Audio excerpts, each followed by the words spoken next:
Boa noite, irmãos. Paz e paz.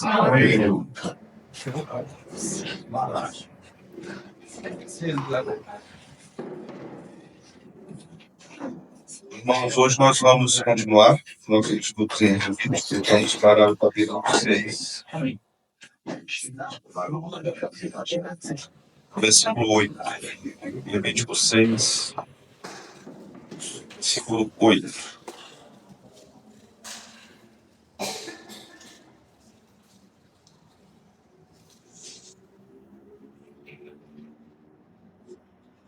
Nós vamos considerar hoje, desde o 8º versículo do capítulo 6 e ao versículo de número 38 do capítulo 7.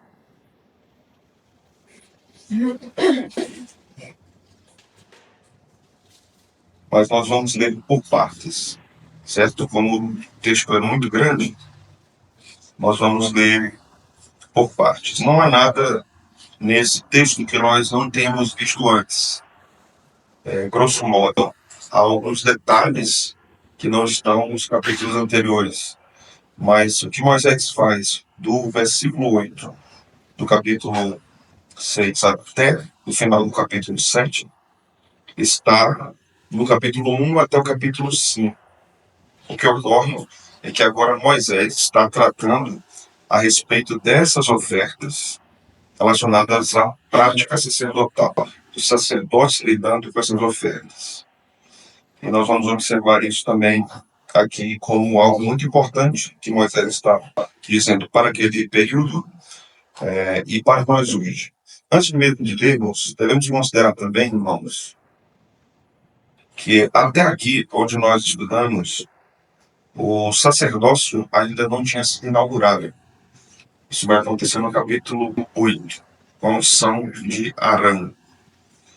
Então Deus está dando todas as leis acerca de como desejava, ou como desejaria que fossem os sacrifícios. Para então, o capítulo 8, nós temos a grande inauguração do sacerdócio. Então, esse é um dado importante para que nós nos ambientemos no que está acontecendo aqui.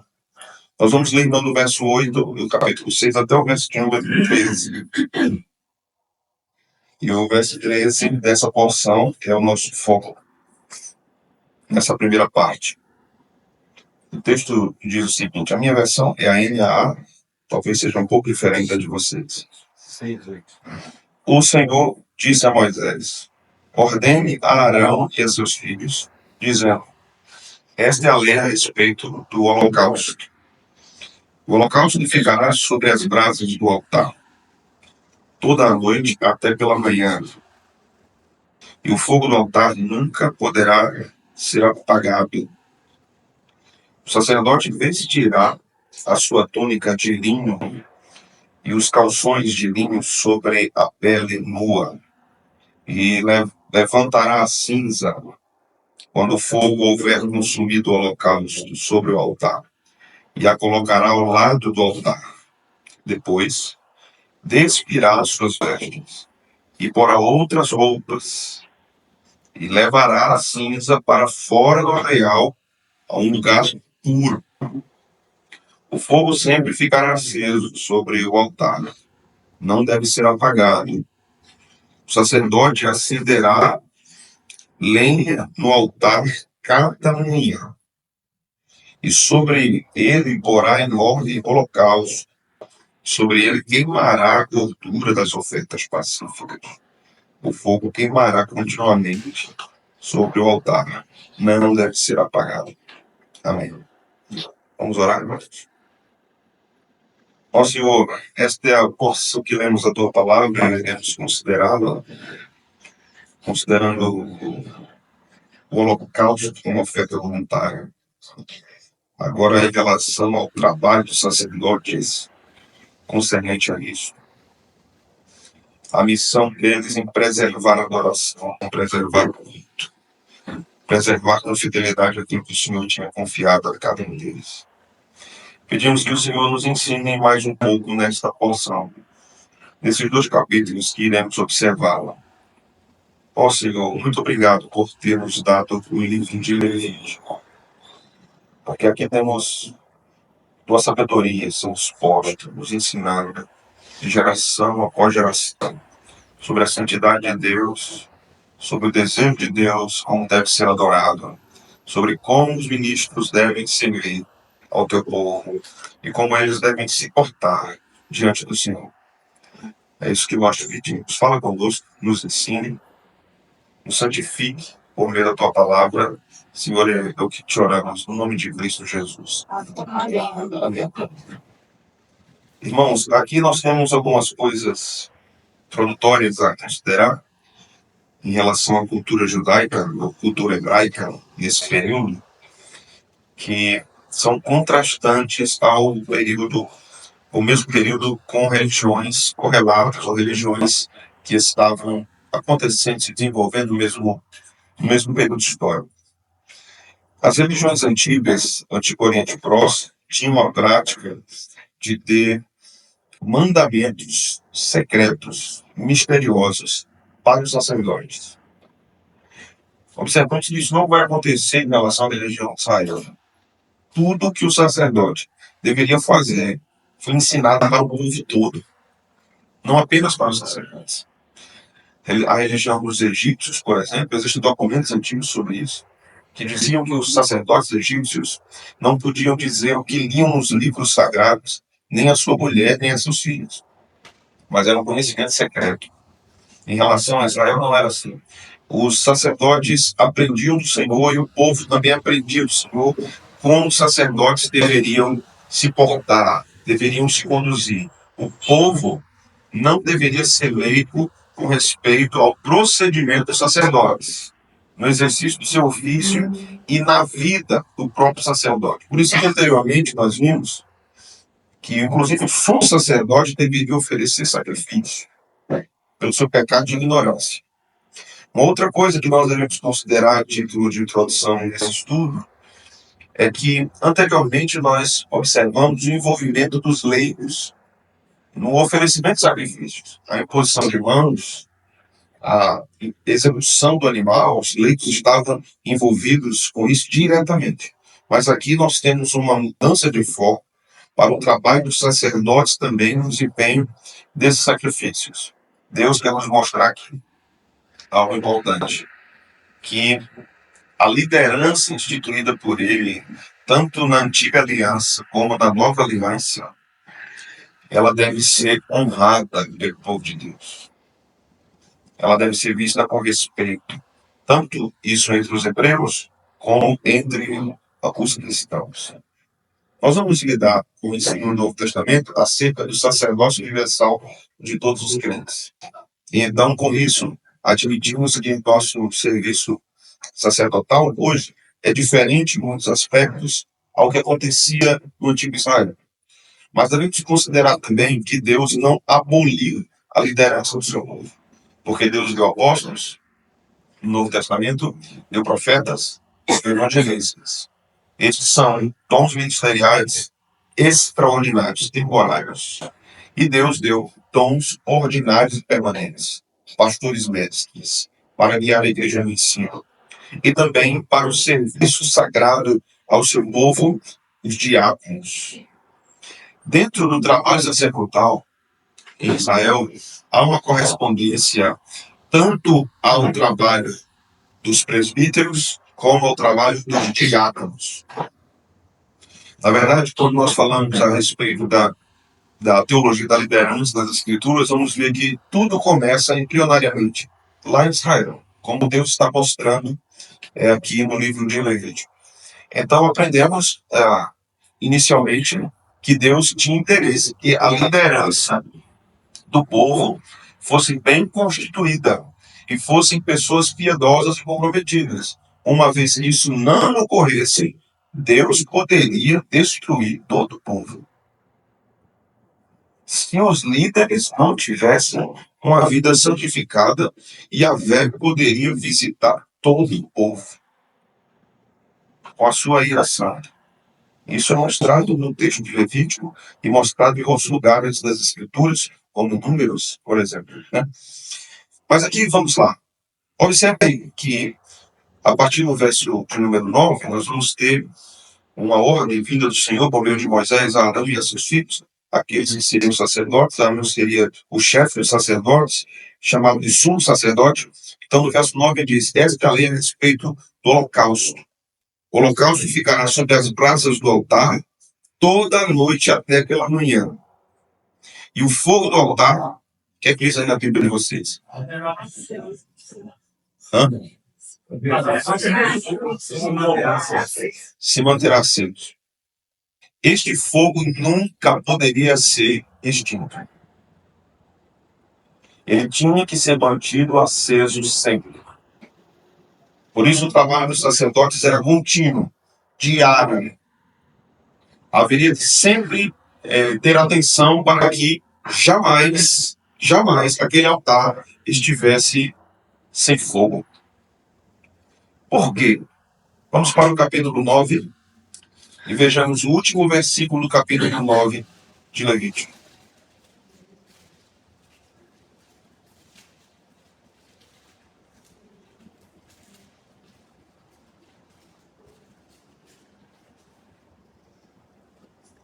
O texto vai dizer: e eis que saindo fogo de diante do Senhor, consumiu o holocausto e a gordura sobre o altar.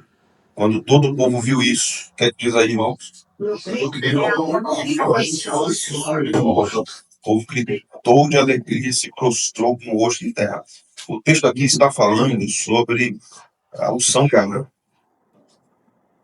Arão é um dia do sumo sacerdote. Então, o sacrifício foi posto no altar e Deus consumiu o altar diretamente, sem força ter sido produzido. Aquilo causou um trato de júbilo no povo e de temor. O povo se alegrou e o povo adorou. A partir daquele momento, aquele altar jamais poderia ficar sem fogo. Por quê? Porque o povo não poderia esquecer de que a adoração ao Senhor é diária e o dia todo. A vida dedicada a Deus são todos os dias da nossa vida, por isso que o texto vai dizer: ensina-nos a contar os nossos dias, para que alcancemos o coração santo.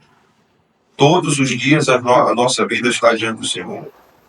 E a adoração deve permear todos os nossos dias, o dia inteiro.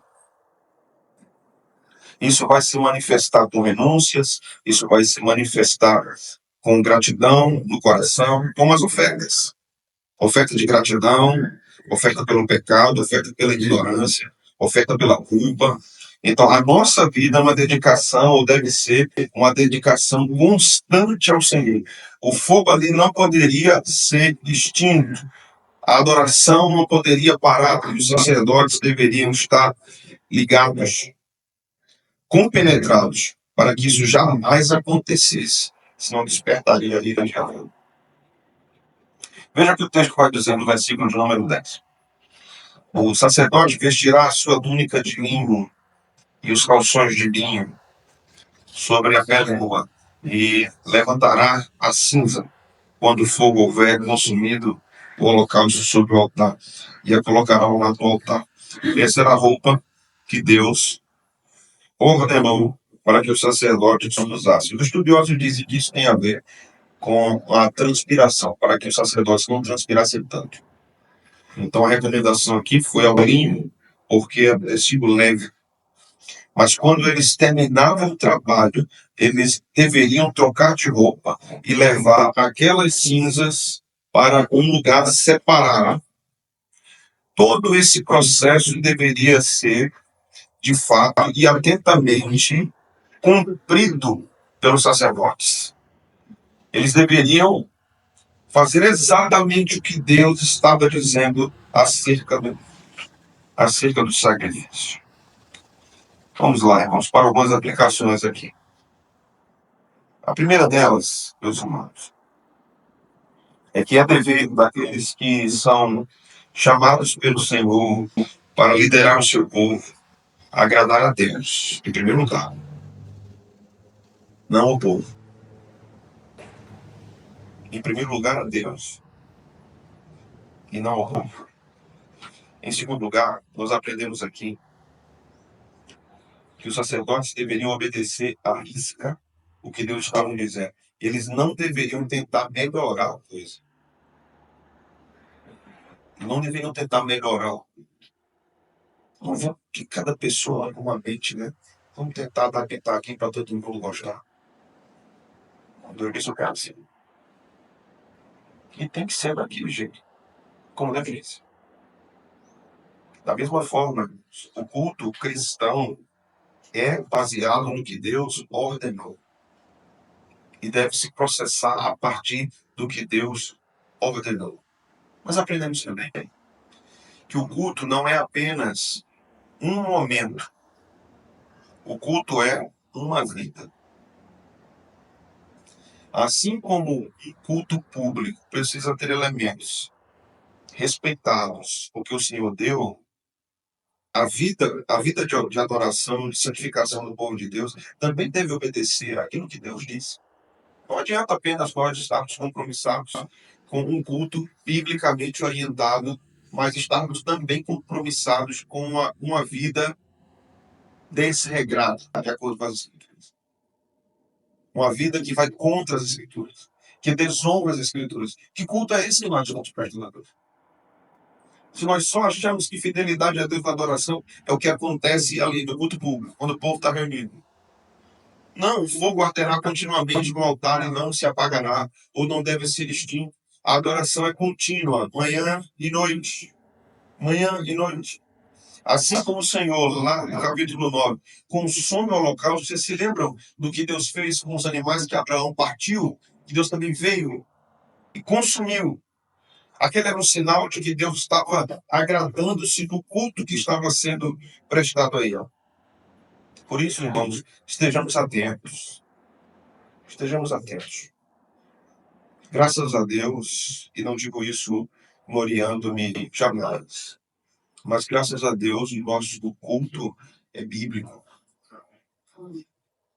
Os elementos deles são bíblicos. Não traímos o que a Escritura diz a respeito do que Deus quer na adoração pública. Graças a Deus por isso.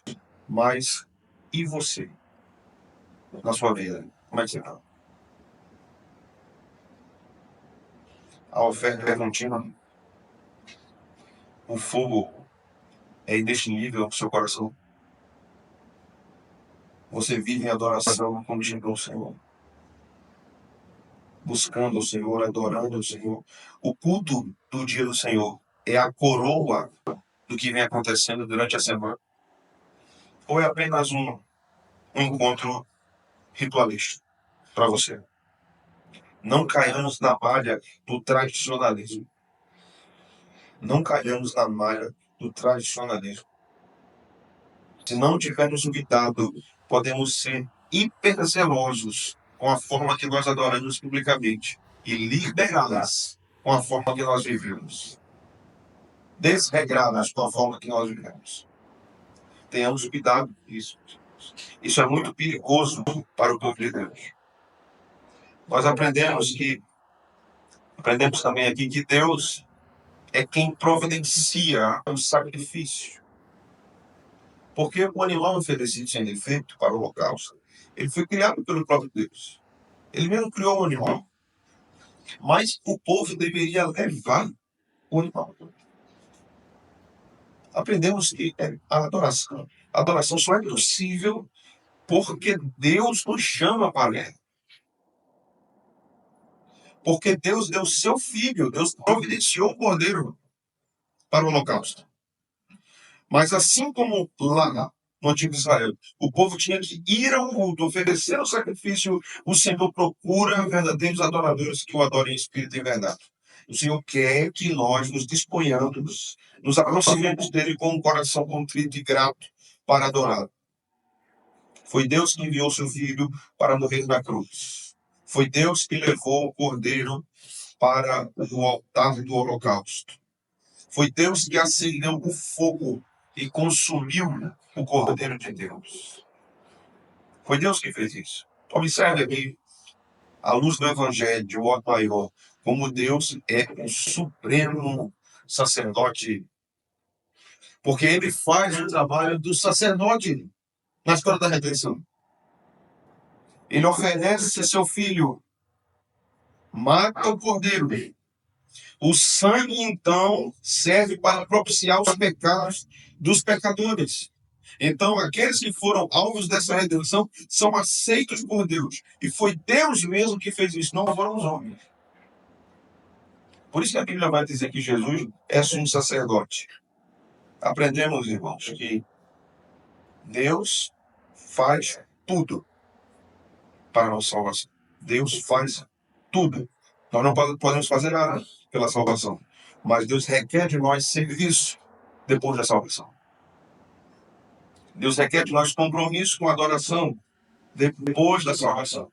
Aprendemos também aqui, por fim, nesse pedaço do texto que nós estamos estudando, que a falta de santidade dos sacerdotes, infidelidade, podiam atrair uma desgraça sobre o povo. Os que servem a Deus em posições de liderança precisam andar de modo santo diante do Senhor e diante do povo. Porque as duas coisas são importantes. Diante do Senhor e diante do povo. Porque há muitos que podem andar em retidão diante do povo, mas não estão andando diante do Senhor. Eles podem ter a admiração do povo, mas não a aprovação do Senhor. Em obediência a Deus e sua palavra, Deus nunca deixou de santificar o seu povo. Nunca deixou. Portanto, meus irmãos, se a igreja, ou se na igreja, existem líderes, pessoas que têm um compromisso de serem guias, referência, ensinadores do povo, e eles estão comprometidos apenas publicamente com as verdades das Escrituras, mas estão descomprometidos na sua vida, isso terá uma consequência em alguma altura. Em alguma altura o Senhor trará à luz, porque não há nada oculto que não venha a ser revelado. Nós não falamos isso com nenhuma espécie de glória. Falamos isso porque Deus é fogo consumidor. Sim, nós acreditamos na graça, irmãos. Nós pregamos a graça. Mas nós também cremos que Deus santifica o seu povo. E que ele não pode ser impedido disso, nem por uma teologia mais amorosa. Uma teologia mais pacificadora. A teologia pacificadora que nós temos nas Escrituras chama-se Cristo. Cristo é quem apazigua a ira de Deus sobre o pecado, sobre o pecador. Fora isso, nós não devemos, inclusive, desejarmos um exercício de misericórdia além do que Deus propõe nas Escrituras. Cuidado para não sermos mais misericordiosos do que o próprio Deus. Aqui temos alguns detalhes importantes que precisam ser notados. E esses são alguns desses. A nossa vida deve ser dedicada a Deus diariamente. A Escritura nos ensina que devemos ler a Bíblia diariamente. A Escritura nos ensina que nós devemos orar diariamente. A Escritura nos ensina que nós devemos buscar comunhão diariamente. A Escritura nos ensina que nós devemos negar a nós mesmos diariamente. Então, o sacrifício é contínuo. É diário. Paulo vai dizer, fomos como ovelhas para o matador. Inclusive, a renúncia diante de sofrimentos, de problemas, de dificuldades, de tormentos, renúncia em nome de Cristo é um exercício de adoração. Deus pode nos enviar sofrimentos profundos para nos humilhar, para que sejamos uma oferta mais perfeita. Mais perfeita. Deus pode nos visitar, nos dando tribulações muito difíceis, para que o altar continue no fogo aceso. Seu coração é um altar. O fogo dele está aceso. O fogo deste altar está aceso. Ou ele está coberto de gelo. Vejamos o versículo 19. Ou melhor, o versículo 14. Ofertas de cereais.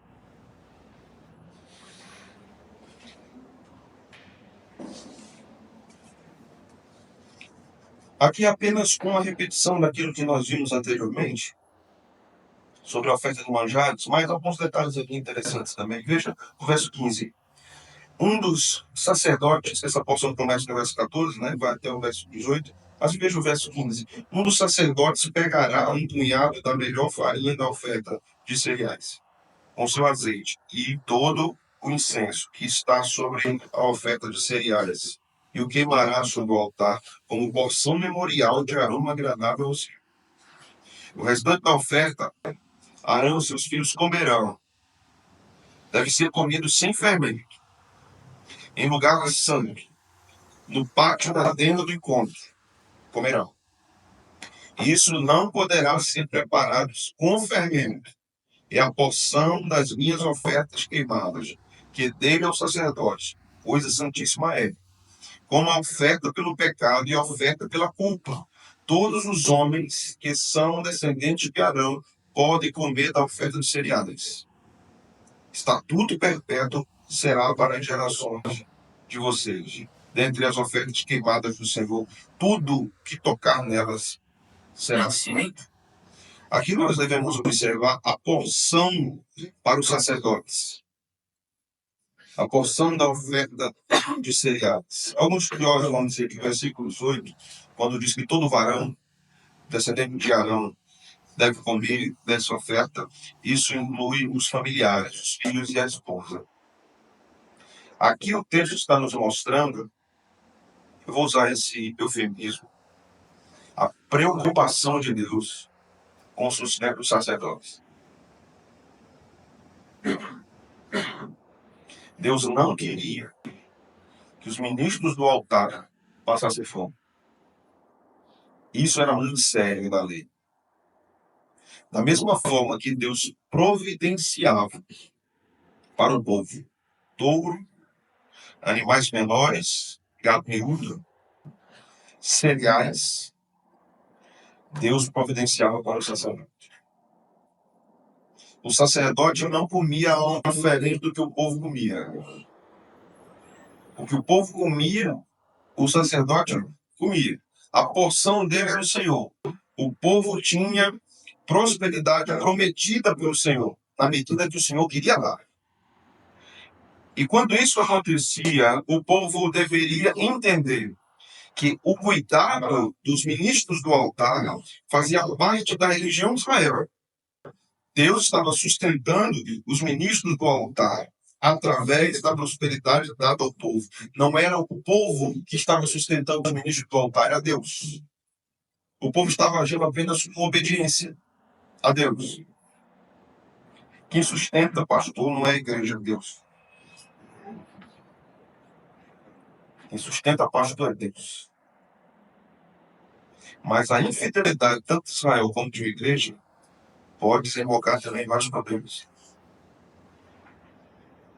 Porque isso será tido pelo Senhor como infidelidade. Se ali houver verdadeira condição de que o ministro seja sustentado para servir ao Senhor diariamente, sempre no trabalho. O sacerdote se levantava em vários momentos da noite para verificar a vontade do holocausto. Eles tinham que estar atentos com o que estava acontecendo na adoração. Eles tinham que pastorear o povo, cuidar do povo, ensinar o povo. E não tinha trabalho. Era o trabalho deles. Uma vez não aqui, mas um crente ligou para mim, 11 horas da manhã, e disse, quando agora nós estamos. Bom, se fosse na segunda, eu ia dizer, foi. Vou dizer agora. Muitos crentes acham que o trabalho do pastor é só quando ele vem no culto. Quando ele está no culto. Mas o trabalho do pastor é muito maior que isso. As horas de estudo, o tempo de oração, o cuidado com os crentes, a vida dedicada como um verdadeiro holocausto ao Senhor, sendo consumido pelo Senhor diurnamente, todos os dias. Assim é a vida do ministro. Se alguém deseja ser ministro buscando algum tipo de conforto, desista. Desista. Estar numa igreja que paga um salário consideravelmente bom não é sinônimo que você vai ter tranquilidade. Você pode ter um conforto financeiro, mas o peso do ministério não está nisso. Está na fidelidade ao Senhor. Em situações extremamente complexas, muitas vezes, e outras extremamente alegres. O ministro deve entender que ele mesmo é essa oferta que está no altar do Senhor e que será morto todos os dias. Todos os dias. O ministro, como sacerdotes, deveriam entender de que se vive, o ministro vive numa situação constante até o fim do ministério de humilhação. De humilhação. O Senhor constantemente o humilha e o abençoa. Humilhação que bata a pessoa. Porque isso precisa ser feito. Os sacerdotes não foram chamados para ser reis. Eles não foram chamados para ser governantes. Eles foram chamados para servir o altar. Assim, o Senhor faz com os seus ministros ainda hoje. Nós vamos ver mais à frente Paulo falando a respeito disso. E é muito interessante quando Paulo trata sobre isso nas suas epístolas. Veja o verso 19 até o verso 23.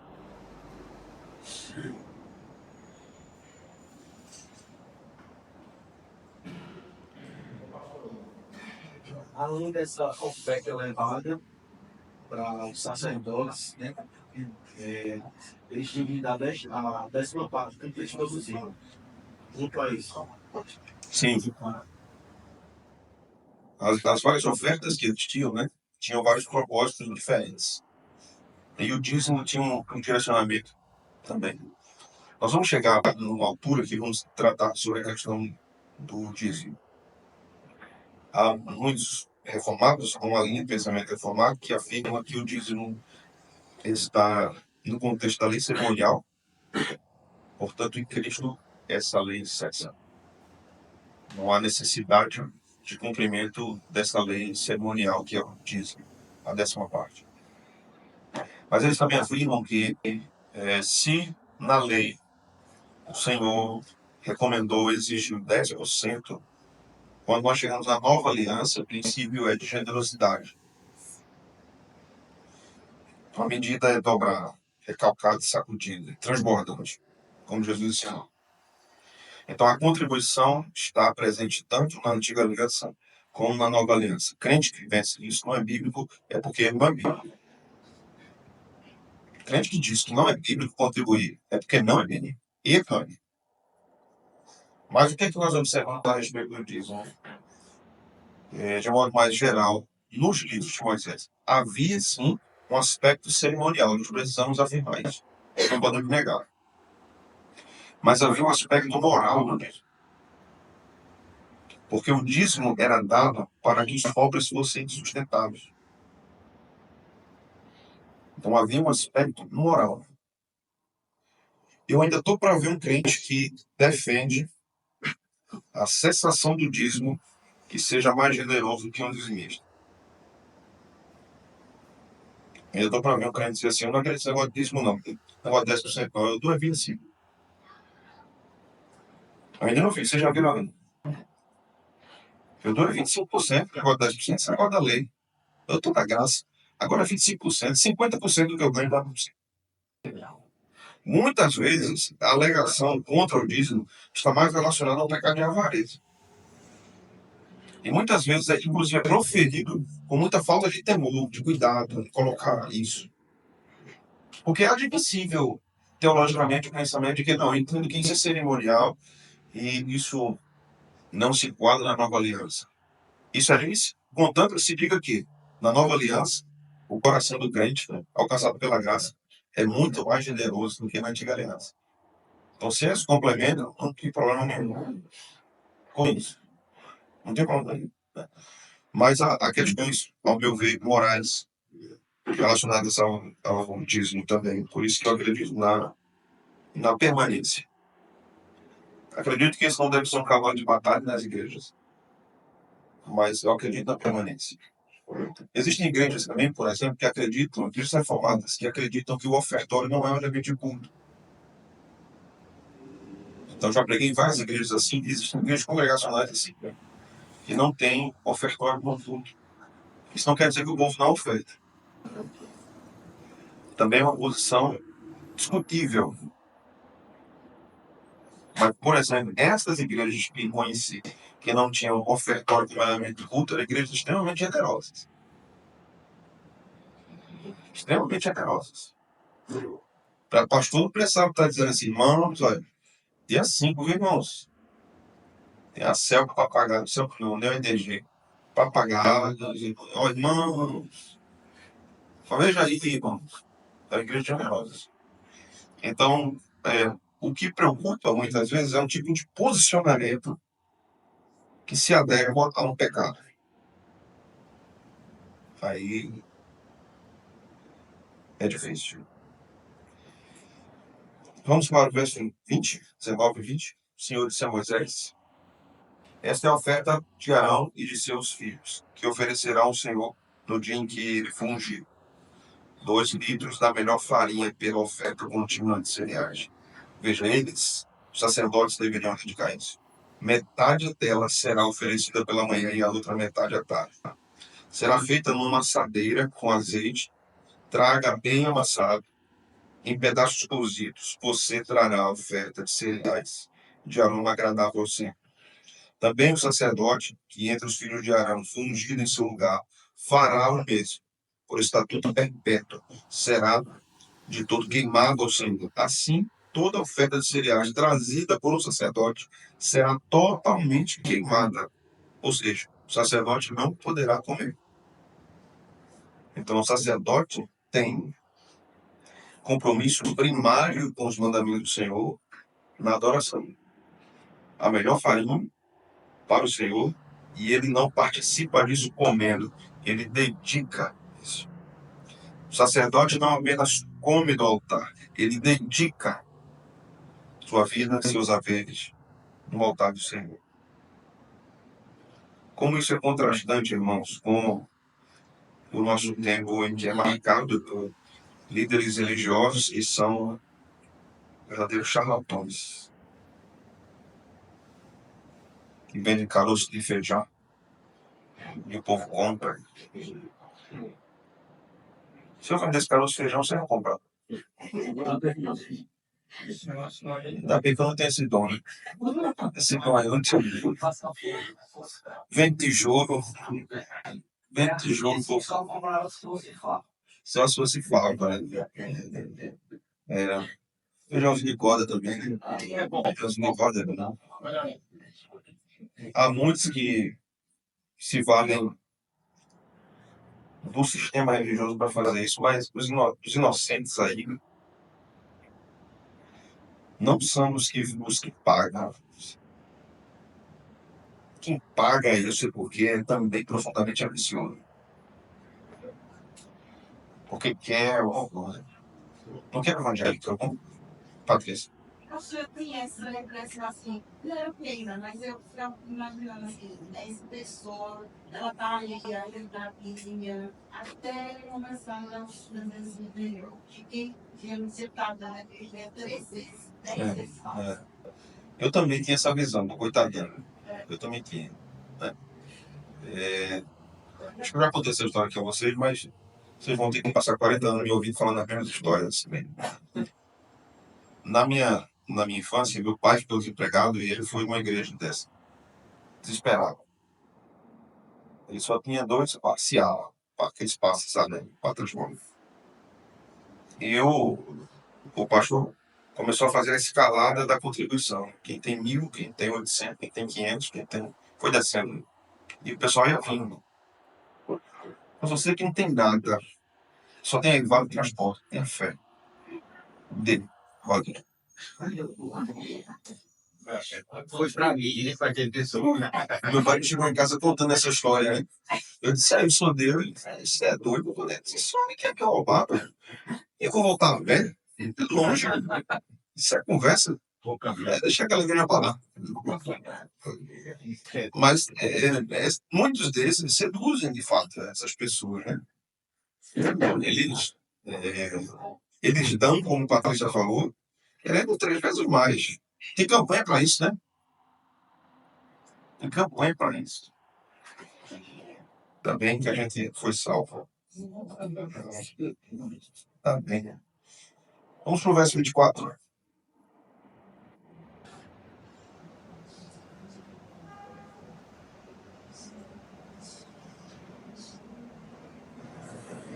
O Senhor disse a Moisés, fale a Arão e a seus filhos, dizendo, esta é a lei a respeito da oferta pelo pecado.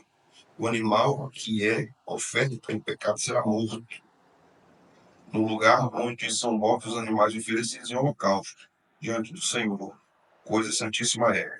O sacerdote que, ao oferecer pelo pecado, a comerá. No lugar santo se comerá.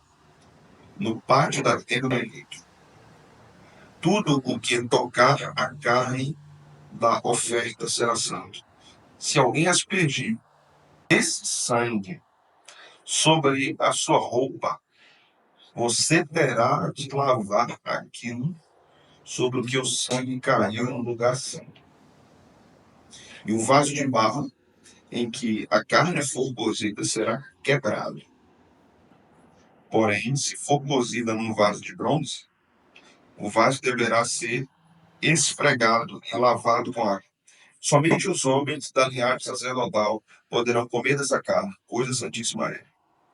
Porém, não se comerá nenhuma oferta pelo pecado, cujo sangue se traz a tempo do encontro, para fazer expiação no santuário. Essa terá de ser queimada no fogo. Veja o verso 30.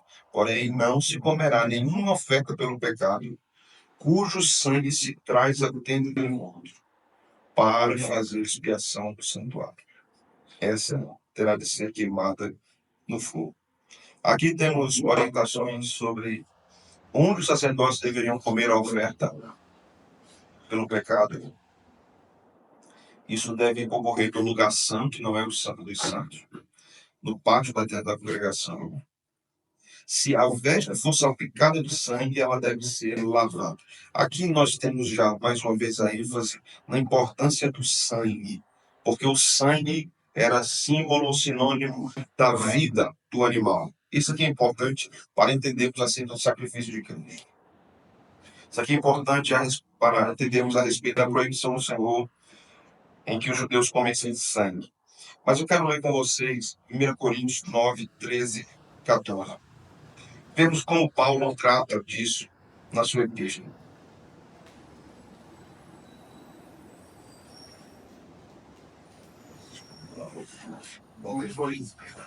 Primeira Coríntios 9,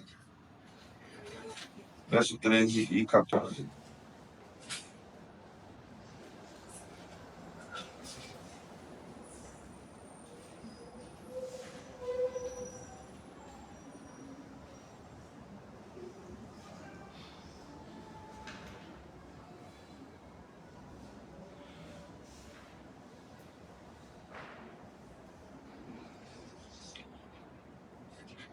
Vamos ver? Não sabeis vós que os que prestam os serviços sagrados do próprio templo se alimentam? E quem serve ao altar, o altar tira o seu sustento. Assim ordenou também o Senhor aos que pregam o Evangelho, e que vivam do Evangelho. Que vivam do Evangelho. Isso é tirado de Levítico. Isso é uma aplicação neotestamentária na pena do apóstolo Paulo ao que acontecia em Levítico. Então há várias aplicações morais importantes em Levítico. Embora nós saibamos que a lei cerimonial cessou, mas há princípios morais da lei cerimonial que permanecem. Levítico é valiosíssimo para pensarmos sobre a vida salutar de uma igreja local. a vida de adoração de uma igreja local, a dedicação do povo a Deus e ao seu serviço, sobre o culto, sobre a pureza do culto, sobre a pureza do ministério, sobre o zelo no que estamos fazendo para o Senhor. Que Deus nos ajude, irmãos, a sermos uma igreja zelosa continuamente. Que Deus nos ajude para que tenhamos líderes zelosos continuamente. Zelosos pela verdade de Deus. Obviamente, esse zelo, ele parte do amor que temos a Deus e ele deságua no amor que temos aos outros. Mas a fidelidade a Deus é que guia a nossa igreja de modo saudável. Vai guiar de modo saudável. A partir do momento que nós começarmos a abandonar a fidelidade das Escrituras, nós vamos sentir a mão de Deus se afastar de nós. Não para perdermos a salvação, porque isso não vai acontecer. Uma vez que fomos salvos, isso não acontece. Mas o desagrado de Deus, o entristecimento do Espírito Santo, pode gerar o afastamento da multidão. E aí podemos começar a ver as coisas se complicarem profundamente. Temos uma vida santa nos anos. E eu não sou vigilante de vocês, não. Não sou vigilante. O atalaia de Israel é Cristo. Ele é o vigilante. O Espírito Santo. Então vejamos bem como nós estamos andando. No começo do meu ministério, eu fui tinha uma congregação da nossa igreja que era pastor. E eu fui ministrar a ceia lá. E um diácono foi comigo. Homem sério, voz grossa. Tava macho. Eu disse, varão, na hora você vai fazer a leitura de contrição e você vai orar depois. Certo, pastor? Deixa eu ver. Chamei ele, orou. Não, chamei ele leu os 10 mandamentos. Ele disse, irmãos, vocês já sabem que nós vamos orar agora. Veja se você está andando direitinho. Olhe o seu pé para onde você está pisando. Marque o passo na linha de Cristo. Veja direito, você está andando direito ou você está troncho. E essa sabedoria nordestina é maravilhosa. E é isso aqui. Devemos marcar o nosso passo na vereda da justiça. Porque senão, o que a gente está fazendo? Achando que Cristo está sendo iludido por uma religiosidade enganosa. Não. Nós também não devemos nos agarrar em nossas fraquezas e vícios do nosso coração. Para dizer, mas Deus conhece a sinceridade do meu coração. Sou viciado nisso aqui, eu sou fraco nisso aqui. Mas Deus me conhece, Deus sabe. Ele sabe. Ele tem misericórdia, ele é seu pai. Todas as vezes que você pecar de fora ele vai lhe receber. Na verdade, ele nunca se afastou. Nem se afastará. Mas Deus não quer que os seus filhos andem desregradamente. No capítulo 7, nós temos também recapitulações que estão nos capítulos anteriores. Mas eu quero dar um salto aqui com vocês, porque basicamente já vimos tudo que está aqui em exposições anteriores, e não vou soar muito repetitivo. Mas eu quero dar um salto com vocês para o verso 22, sobre a gordura e o sangue. Eu já falei isso em outra exposição, mas há uma questão aqui que eu quero considerar com vocês, meus irmãos.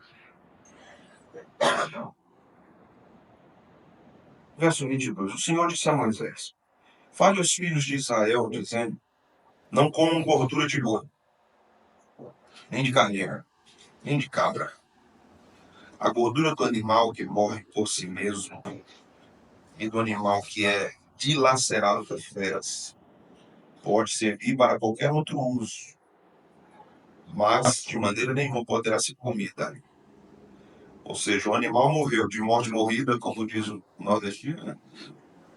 Ou ele foi dilacerado por uma fera, sua gordura não pode ou não poderia ser aproveitada para o culto. Deus não queria. Por quê? Porque aquele animal era perfeito. Aquela gordura podia ter outros aproveitamentos, um exemplo deles é óleo. Então ela podia ser usada para fazer óleo. Mas somente um animal vivo e perfeito deveria ser ter a sua gordura dedicada ao Senhor. Veja só o verso 25. Quem comer a gordura do animal do qual se trouxer ao Senhor a oferta queimada, o que é que diz aí? Eliminado do meio do seu povo. Porque a parte da gordura era apenas de Deus. Porque era considerada a melhor parte do animal. Preste atenção nisso. Era apenas de Deus. Não pertencia a ninguém. Deus proibiu terminantemente. Se alguém comer da gordura, vai morrer. Eu vou matar. Porque essa parte pertence a mim. Preste atenção nisso. No verso seguinte, verso 6, diz: não comam sangue, que aí era ainda mais grave. Não comam sangue em qualquer das suas habitações. Quer seja sangue de aves, quer seja sangue de gado. Toda pessoa que comer algum sangue será o quê? Eliminada. Tá pensando aí na cabideira, né? Sarapatel. Por que isso aqui é importante em termos de evangelho? Tem muito significado aqui evangélico nesse texto. Muito. E maravilhoso. Porque o sangue retratava a vida. Por isso que a Bíblia vai dizer no Novo Testamento que nós somos salvos pelo sangue de Cristo. Sangue de Cristo. Mas eu quero que você vá comigo, por favor, lá para o Evangelho de João.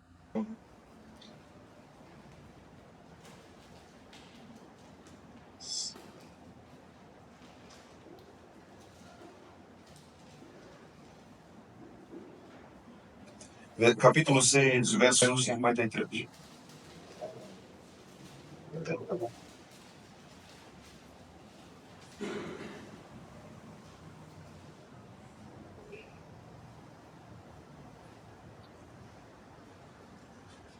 Observe só, irmãos.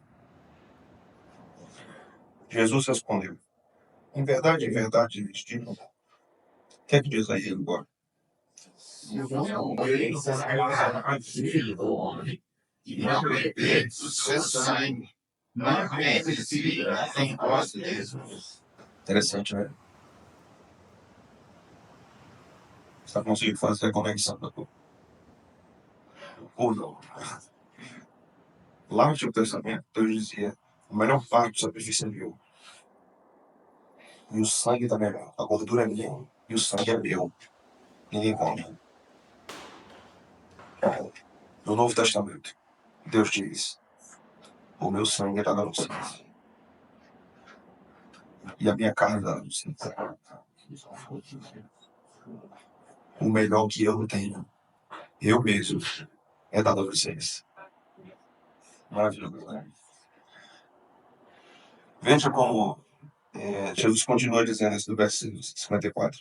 Quem come a minha carne e bebe o meu sangue tem vida eterna. E eu ressuscitarei no último dia. Pois a minha carne, o que é que diz, irmãos? Vida. E o meu sangue terá vida. Só quem poderia consumir isso no Antigo Testamento era Yahvé. Nenhum sacerdote, nenhum subsacerdote, nenhum hebreu poderia consumir o melhor da carne, a gordura e o sangue. E Jesus vai dizendo: quem come minha carne, bebe meu sangue, permanece em mim e eu permaneço nele, verso 56.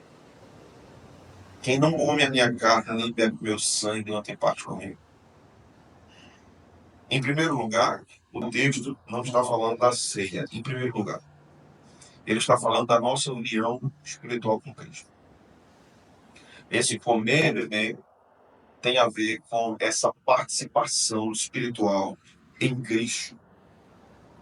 Em segundo lugar, o texto pode ser aplicado à ceia, porque a ceia é o símbolo disso,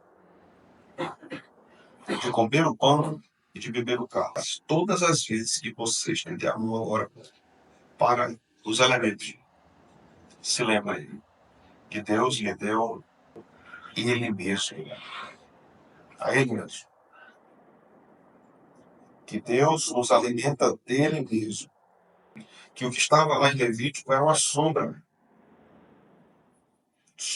dos bens vindouros. Que ele nos deu muito mais. Se havia perdão para o hebreu, que oferecia aqueles sacrifícios e vivia em piedade diante de Deus, há muito mais para nós. Há mais graça para nós, Deus. Há mais graça para nós. Nós temos mais iluminação. Eles não estudaram isso que nós estamos estudando. Arão, sumo sacerdote, não estudou isso que nós estamos estudando. Moisés, não sabemos que Moisés teve vislumbres impressionantes, futurísticos, né? Mas a maioria dos sacerdotes não tinham esse vislumbre a respeito de Cristo, o sacrifício perfeito, o animal perfeito, o Cordeiro de Deus que tira o pecado do mundo, que promove a reconciliação eterna, o sangue perfeito, de modo que o sacrifício não precisaria ser mais repetido. Jamais. Jamais. Nós podemos levar culpa, irmãos, como os hebreus levaram. Podemos pecar, carregarmos um fardo de culpa, como os nossos irmãos do passado levaram, mas o tratamento disso conosco é diferente. Muito diferente. Nós podemos ter um sentimento de culpa, mas a nossa culpa já foi levada na cruz. O Cordeiro já morreu por ela, pela culpa que eu tenho hoje, pelo que eu tive ontem, pela que eu terei ainda. O preço já foi pago. Acabou. Somos perdoados. Devemos nos arrepender, devemos buscar a purificação, mas ele garante isso. O sacrifício foi consumado. Coma agora da carne e beba do sangue. Veja que o Senhor nos chama à mesa. Nos chama à mesa. E diz como. O que é que diz o Salmo 23? Veja lá, vá comigo para lá.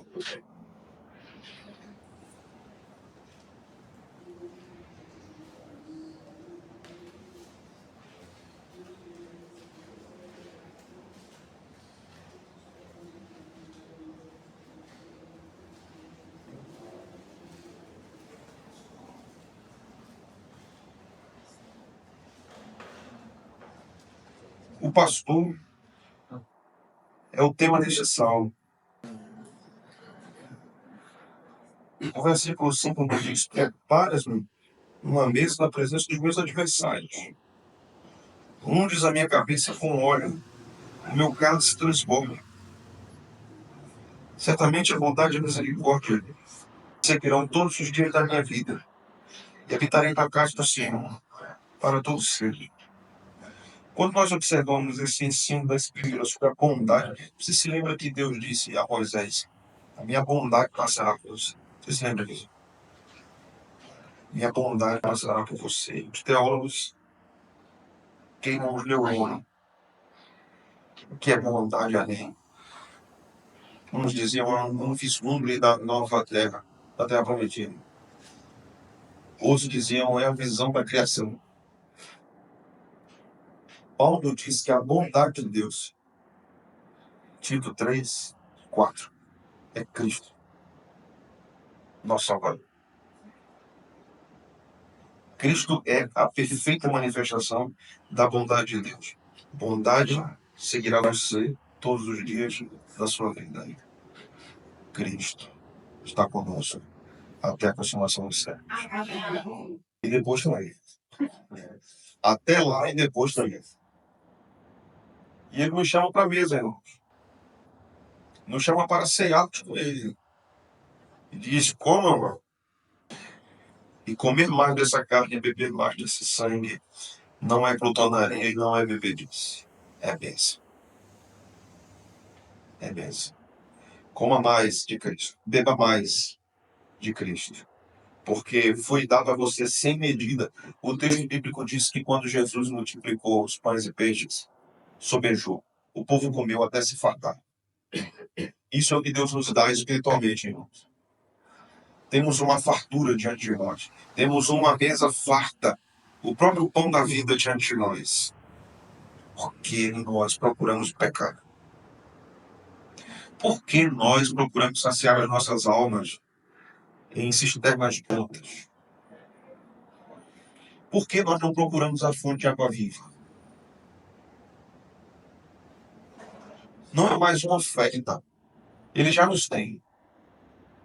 Não é uma possibilidade um dia termos Cristo. Nós já temos Cristo. Tomamos essa carne e bebamos esse sangue. Matthew Henry, no seu comentário sobre Levítico, diz o seguinte: observe que os atos solenes de adoração ao Senhor são ordenados nesse capítulo. Estes atos não são deixados a critério da nossa liberdade. Não temos a permissão de fazer ou não como bem quisermos. Na verdade, estamos sob obrigações indispensáveis de executá-los a seu tempo. E se os omitirmos, será por nossa conta e isso. A obediência às leis de Cristo não pode ser menor ou menos necessárias do que era a obediência às leis de Moisés. O que é que Matthew Henry está dizendo? Não sejamos vagarosos no cuidado com o principal, porque estamos amplamente supridos pela graça. É muito fácil, quando temos muita comida na despensa, estragar-nos ela. Muito fácil. Já teve aquela visão na Terra Prometida de olhar para sua fronteira e ver bem pão de fruta. É coisa bonita, né? Laranja, banana, manga, pitaia, graviola, pinha, artimóia, coisa maravilhosa. Aí você já teve a experiência, depois de 3 dias, viu a metade estragada. Preto. Não dava mais nem para fazer um doce de banana mais. Perdeu. Perdeu. Não pode ser misturado. Mas tem uma bola aí. Anota aí. E diz que tem que tirar a banana do negócio também, né? Tem que cortar a banana ali. Tá vendo aí? Doutrina também é cultura culinária. Tá vendo aí? Não pode misturar isso, não. Mas é uma maravilha ver aquilo, né? E é uma tristeza quando você vê tudo se perdendo. Nós podemos ter uma dispensa cheia espiritualmente, cheia, abastada da graça de Cristo, e nós desperdiçarmos, porque nós queremos outro tipo de comida que não glorifica a Deus.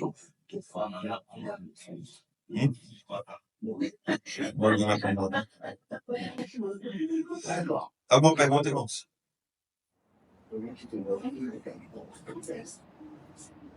Sabe? Nós vemos aqui que o sacerdote não podia comer o sangue, né, da oferta, nem da carne, da gordura. E o Senhor nos aponta agora que no Novo Testamento nós comemos da carne e do sangue. Sabendo nós que nós somos o sacerdócio real, nós podemos agora podemos chegar a Deus sem a intercessão de sacerdote no Novo Testamento. Fiquei com essa pulga na cabeça. Então, lá eles não podiam comer, certo? Porque só quem podia comer era um ofertado, era Deus quem consumia aquele local. Mas agora nós podemos comer através da ceia do Senhor. Isso seria esse. Em princípio, não é a ceia, é a união espiritual com Cristo. O comer a carne e beber o sangue é a vida com Cristo, a parte da regeneração intensiva. A ceia é um símbolo de algo maior. A ceia não é a coisa em si, é um símbolo. Como a água do batismo, na hora do batismo, não é a coisa em si, não é o batismo do Espírito Santo, é o símbolo. É materialização na realidade espiritual, é uma simbologia. Essa união com Cristo. Sim.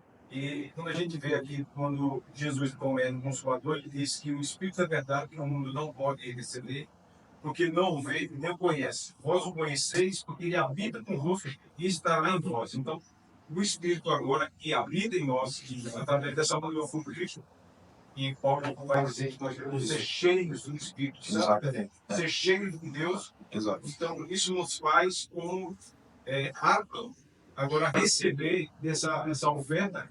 Sim. É o Espírito Santo que faz isso. Né? Por isso que o Espírito é chamado de Espírito de Cristo. Por isso Jesus diz, eu lhes darei outro Consolador, outro aí, que é Alus, em grego. Outro, da mesma essência, natureza. É uma outra pessoa. Mas ele faz a função de Cristo no povo. Então a presença do Espírito é igual a presença de Cristo. Né? Então o que ocorre? Quando nós pensamos nesse desfrutar da carne, comer da carne e do sangue, o que a teologia bíblica está fazendo? Né? A teologia bíblica da própria Escritura. O que ela está fazendo? De fato, nós não somos mais leigos como os israelitas, nós somos sacerdócio real. Então temos acesso direto a Deus e somos agentes da verdade de Deus. Certo? Isso não invalida a liderança da igreja, que também é sacerdócio real, mas que não tem mais as mesmas funções que o sacerdócio levítico. Então, o levitismo do Antigo Testamento ele cessou. Mas como sacerdote, nós estamos sujeitos a um sumo sacerdote, que é Cristo. E este que é sumo sacerdote é também oferta. Ele é também oferta. Então, ele ministra no altar e ele é a oferta ministrada. Oferta perfeita. Então, por isso que ele se dá. Na ceia, o que é que nós temos sendo retratado em todas as cerimônias de Santa Ceia?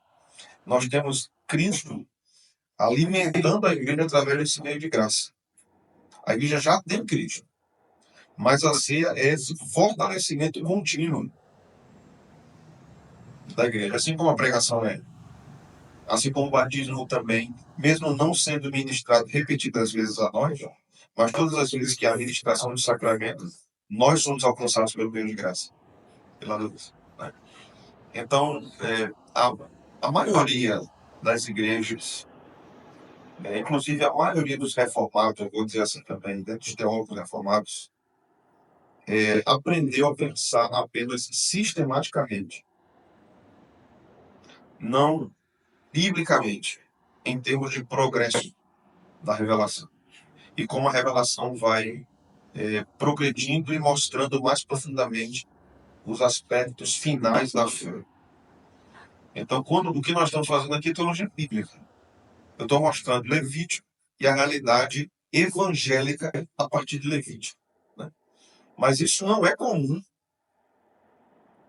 inclusive no meio reformado. Esse texto é visitado. Não só para reformado, por muitos.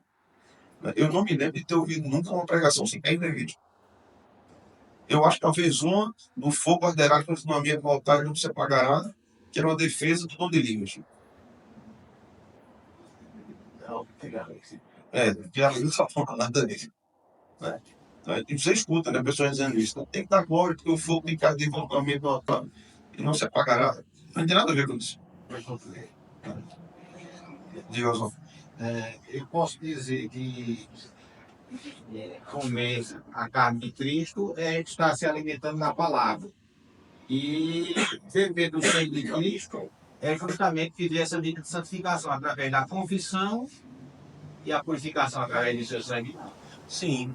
Quando o Catecismo de Heidelberg e um teólogo antigo puritano chamado Thomas Watson, vou citar aqui Thomas Watson, que basicamente ele reverbera o catecismo. Ele diz o seguinte: assim como o pão alimenta o corpo, Cristo alimenta a alma. Ele sustenta a alma com todos os nutrientes necessários para que ela permaneça viva. Por isso que a alma do crente está viva em Cristo. Assim como o vinho mata a sede do corpo, tirando daquele contexto lá atrás, Cristo é que sacia a sede da alma. E o Watson vai dizer: assim como num corpo não há vida se o sangue não correr pelas suas veias, só a vida da igreja, porque o sangue de Cristo corre pelas veias do seu corpo, que é a igreja. Então somos alimentados dessa carne e do sangue na nossa união, ali na regeneração, na conversão, na justificação, mas continuamos sendo alimentados por Cristo. Porque Jesus vai dizer no capítulo 17 de João, verso 17, santifica-os na verdade, a tua palavra é verdade. Então Cristo continua nos alimentando por meio do Espírito e por meio da palavra. É exatamente isso. Amém, irmãos? Deus seja louvado. Vamos orar? Vamos ficar de pé. Pastor Pedro, ora,